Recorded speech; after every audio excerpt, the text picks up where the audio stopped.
रहमत आज न्यूज़ की सहरी ट्रांसमिशन में एक बार फिर आपको खुशामदीद कहते हैं। और आज हमारे सेट पे बहुत सारे नन्हे मेहमान मौजूद हैं, यानी कि सबा के पास आज बहुत सारे मेहमान हैं। तो सबा मिलवाइए अपने मेहमानों से।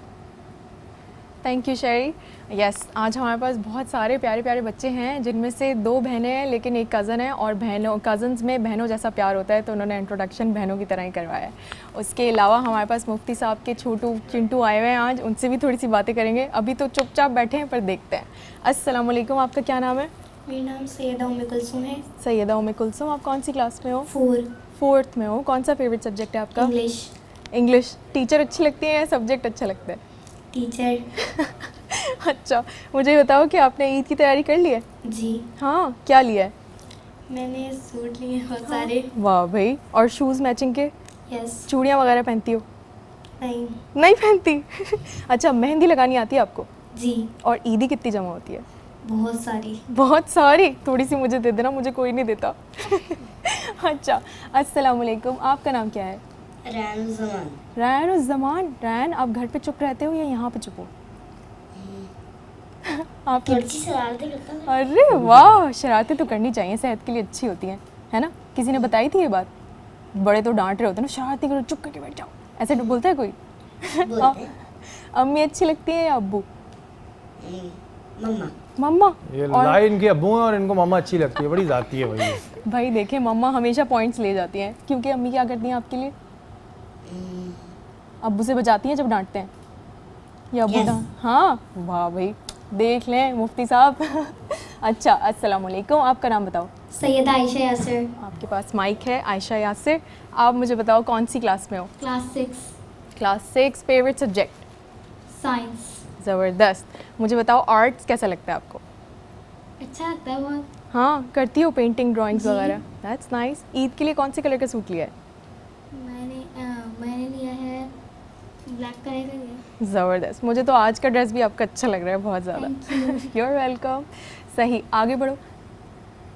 अस्सलाम वालेकुम, आपका नाम? मेरा नाम सैयदा इकरा यासिर।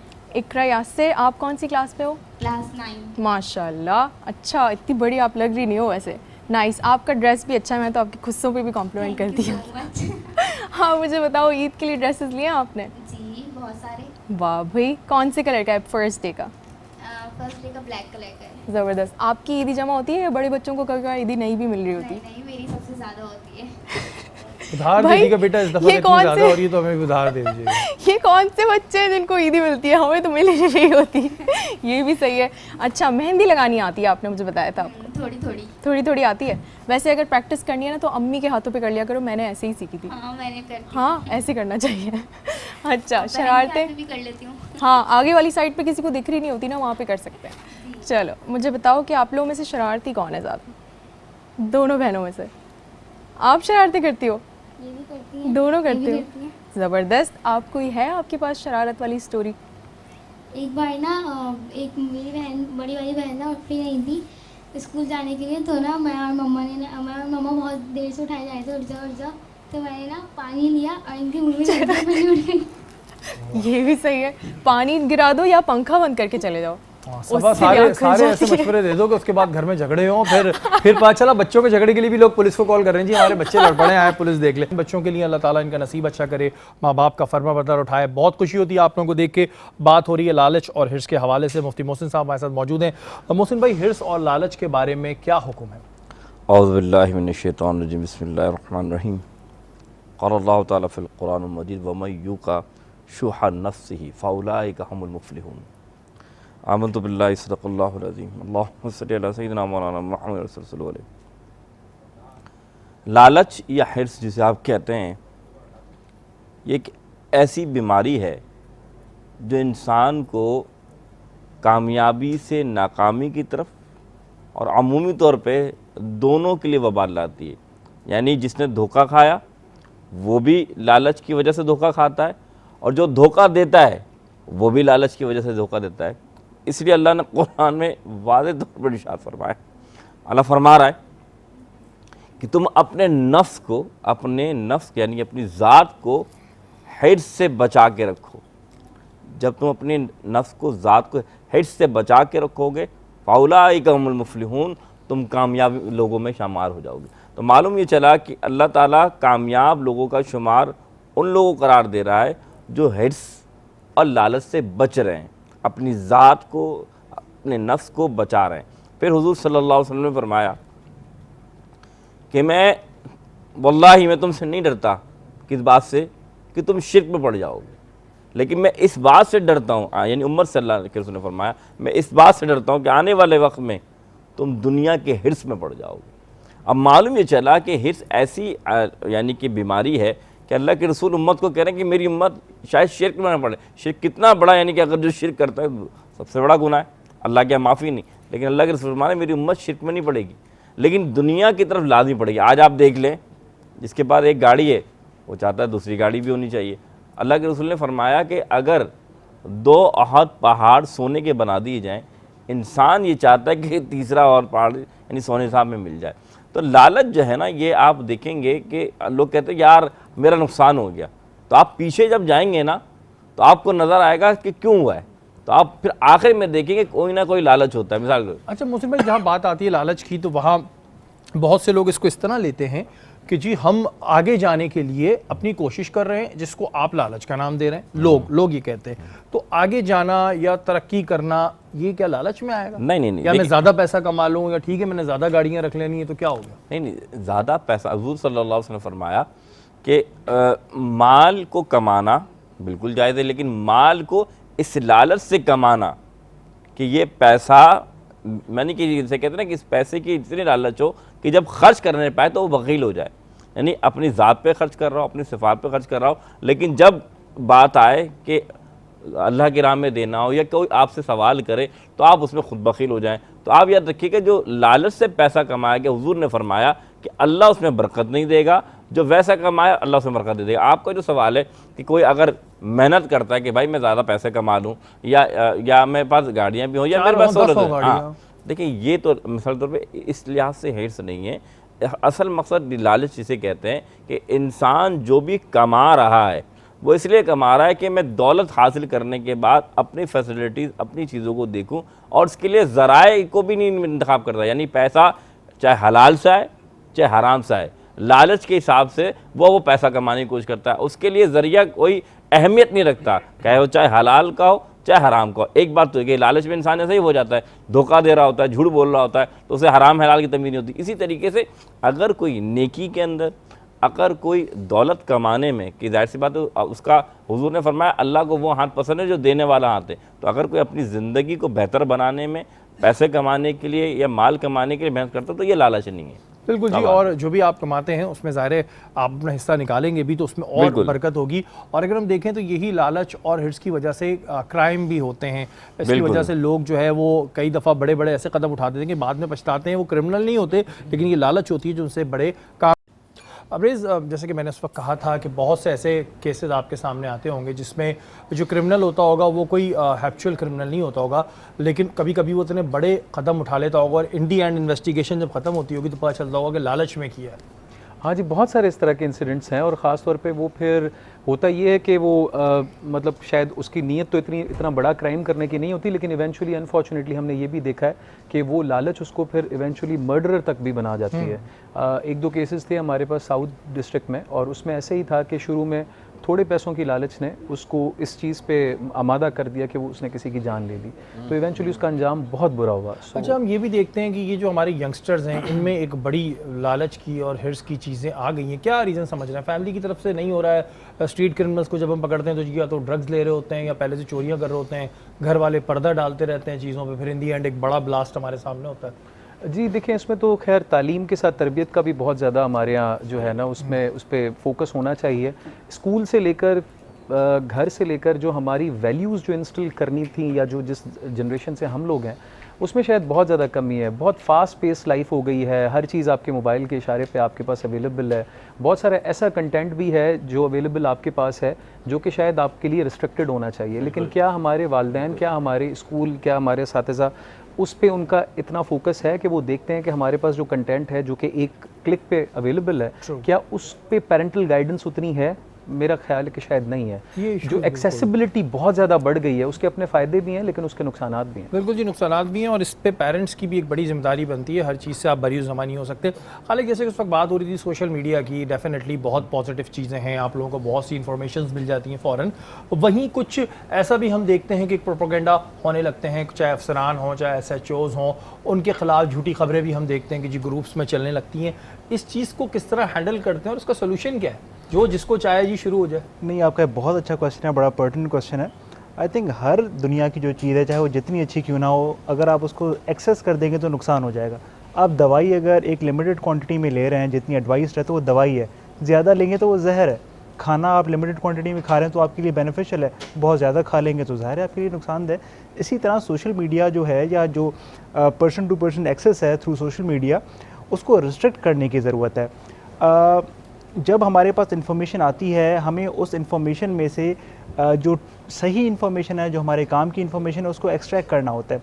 कुछ ऐसे बैड एलिमेंट ज़रूर हैं जो सोशल मीडिया को अपने मकासद को हासिल करने के लिए यूज़ कर रहे होते हैं, लेकिन इवेंचुअली वो चीज़ सामने आ जाती है। और ये तो आप और हम डेली बेसिस पे ये चीज़ देखते हैं। कुछ लोग इस एक अच्छी चीज़ को, जिससे लोग अपनी इंफॉर्मेशन, अपने दुख दर्द, अपने प्रॉब्लम्स अरबाब इख्तियार तक पहुंचा सकते हैं और पहुंचाते भी हैं। कुछ लोग इस प्लेटफॉर्म को अपने मकासद के लिए यूज़ करते हैं, लेकिन इन द लॉन्गर रन उनको मुंह की खानी पड़ती है और उनकी हकीकत खुल के सामने आ अच्छा, जाती इस है। पे ज़रा सा बताइएगा, कानून क्या कहता है कि अगर कोई किसी के खिलाफ इस तरह की कर रहा है और उससे मद में पैसे मांग रहा है या ब्लैकमेल कर रहा है कि जी नहीं तो मैं तुम्हारे ग्रुप से मैसेजेस चलाऊंगा और मुझे उसकी मद में पैसे चाहिए, तो उनके खिलाफ क्या सिर्फ साइबर क्राइम पे ही बनता है या पुलिस भी कोई एक्शन ले सकती है? देखिए, हमारा जो कानून है पाकिस्तान पीनल कोड, उसके अंदर हर ऑफेंस के लिए एक पीनल सेक्शन दिया हुआ है। अगर कोई आपको थ्रू सोशल मीडिया या डायरेक्टली ऑन पर्सनल लेवल आपसे भत्ता मांग रहा है, आपको ब्लैकमेल कर रहा है, तो police can go against them legally. तो ठीक है जी, ये तमाम उन लोगों के लिए जो बड़ा परेशान होते हैं, कहते हैं जी हमें बिला वजह कर रहे हैं, अगर आपसे पैसे मांग रहे हैं आप थाने में बिल्कुल भत्ते की FIR कटा सकते हैं और फिर उनको लंबा अंदर करा सकते हैं। मोहसिन भाई, जब हमें ये पता चले कि एक शख्स हमसे हसद कर रहा है, एक तो हसद बड़ा हो गया ना, कोई अच्छा काम कर रहा हो उसे हसद शुरू होती है, जब कोई आपसे हसद करने लगे तो फिर क्या किया जाए? अब हमें पता है यार ये हमसे हसद कर रहा है, ऐसी सूरत हाल में क्या करें? अच्छा, सबसे पहले तो कोशिश की जाए कि ऐसा जो हसद करता है उससे अवॉइड किया जाए। मतलब अपनी जो आपकी अल्लाह ने आपको जो नेमतें दी हैं, उन नेमतों में जब इजाफा हो रहा है तो वो इजाफे के बारे में आप उस तक ना पहुँचाएँ। कि जाहिर सी बात है वो हसद करेगा, हसद की तो वो जाते वो अपनी नेकियां तो खा रहा है, लेकिन उसके साथ नज़र बद भी लगा रहा है। वो शख्स जो ठीक है, शायद आपकी कुछ माइक में कुछ इशू है, टेक्निकली चीज़ें आ जाती हैं। अच्छा अब्रेज़, जैसा कि हमने उस वक्त एक बात ये कही थी कि जी सोशल मीडिया से ये चीज़ें होती हैं और फिर ठीक है FIR कटाई जाती है। वहीं एक प्रॉब्लम आप पुलिस को फेस करनी पड़ती है और वो ये है पर्ची सिस्टम। पर्ची सिस्टम ये है कि जी कोई केस आपके पास आया हुआ तो डेफिनेटली प्रेशर्स आते हैं, कई दफ़ा बहुत हैवी प्रेशर्स भी आते हैं। इसको अब आप जो PSP अफसरान हैं ये कैसे हैंडल कर रहे हैं? क्योंकि आते तो होंगे डेफिनेटली, ऐसा तो नहीं कि नहीं आ रहा हूँ। जहाँ तक प्रेशर्स की बात है तो आप you can expect any sort of pressure, वो हर तरह का प्रेशर होता है। लेकिन हम लोग, शायद मैं अपनी बात करूँगा या बाकी जो हमारे फेलो PSP अफसरान हैं, देखें, अगर आप पहली बात तो ये कि if you hold your ground and you think that you are on the right path, फिर मुझे लगता है कि शायद दुनिया का कोई भी प्रेशर हो आप सस्टेन कर जाते हो। लेकिन अगर आपके कैरेक्टर में नुक्स होता है तो फिर शायद आप थोड़ा सा फेवर भी कर कहीं जाते ना कहीं हो, आपने भी कहीं कुछ ना किया कहीं होगा। हो जाते हो। मैं एक हज़रत अली करमुल्लाह वजह से एक कॉल मंसूब किया जाता है, I am not sure about the सनत, लेकिन बात बड़ी लॉजिकल है और इंटेलेक्ट को अपील करती है। अगर आप सोचते हैं कि मैं सिरात मुस्तकीम पे चल रहा हूँ और आपके रास्ते में कोई मुश्किलात या कोई रुकावटें नहीं आती, तो फिर आप रिकन्फर्म कर लें कि ये वाकई सिरात मुस्तकीम है या नहीं है। क्योंकि अल्लाह ताला का जो बताया हुआ रास्ता है वो मुश्किल ज़रूर है, लेकिन उसमें मदद भी फिर गैब से ही आती है। सो आपको इन तमाम प्रेशर्स के साथ जो हम लोग रोज़ फेस कर रहे होते हैं, अगर आपका कैरेक्टर और आप दिल के तौर पे मुतमईन है, मुझे लगता है कि शायद बहुत सारे प्रेशर्स इन 7-8 सालों में मेरे पे भी आए होंगे, अब्दुल खालिक और हमारे जो बाकी सारे दोस्त अहबाब हैं उन पे भी आए होंगे, लेकिन जो अपना ग्राउंड होल्ड कर जाता है, यकीन माने कि उससे फिर अच्छी कोई फीलिंग नहीं होती। बिल्कुल जी, आपके अपने करेक्टर पे होता है। अगर आपका करेक्टर स्ट्रांग है और अगर आप अपने तौर पे बिल्कुल क्लियर हैं तो फिर कोई आपका कुछ नहीं बिगाड़ सका। लेकिन कहीं आप भी कहीं ना कहीं कुछ ना कुछ करते आ रहे हैं तो डेफिनेटली आप ब्लैकमेल तो होंगे कि यार मेरी ये चीज़ ना खुल जाए। अच्छा खालिक, ये हमारे यहाँ एक कल्चर बड़ा आम है कि जी जब भी पुलिस रोकती है, रोकने से पहले ही हम टेलीफोन निकालते हैं और किसी अपने जानने वाले को मिलाते हैं। ये रीज़न क्यों है? मतलब एक ऐसी चीज़ क्यों बन गई है? हमें क्या प्रॉब्लम है, हम चेक करा दें ठीक है जी, लेकिन हमने पहले फ़ोन क्यों मिलाना होता है? और चाहे हमारे पास कुछ हो भी ना तब भी हम फ़ोन क्यों मिलाते हैं? कल्चर बन चुका है। आपने बिल्कुल सही कहा, ये हमारा कल्चर बन चुका है और हमारे घरों में शायद इस बात की तरबियत नहीं दी जाती। ये तो हमारे पेरेंट्स का, हमारे स्कूल्स का, टीचर्स का भी ये काम है कि बच्चों को समझाएं। सारे इन बच्चों ने ही बड़े होकर ये काम करना है कि जी ऐसे काम नहीं चलेगा, आपको रूल ऑफ लॉ को फॉलो करना है। वही कौमें कामयाब होती हैं जो रूल ऑफ लॉ को फॉलो करती हैं। जब आपको इस बात का पक्का यकीन होगा, पुख्ता यकीन होगा कि जी मैं गलत काम कर रहा हूँ तो मुझे इसकी सज़ा मिलेगी, जब तक ये यकीन नहीं होगा तब तक लोग कानून को फॉलो नहीं करेंगे। अब होता यूँ ही है कि लोग आपको किसी न किसी का फ़ोन करा देते हैं और अदर एंड पे जो भी बंदा वहाँ पे खड़ा होता है वो एट टाइम्स ओब्लाइज भी कर देता है, जो कि मेरा ख्याल है नहीं करना चाहिए। जिस तरह ब्रेज ने भी kind I agree with him, I second him कि you must hold your ground. चाहे आप एक कांस्टेबल लेवल पे हो, चाहे आप एक एसपी हो या किसी सीनियर लेवल पे हो, प्रेशर हर किसी के ऊपर आ रहा होता है।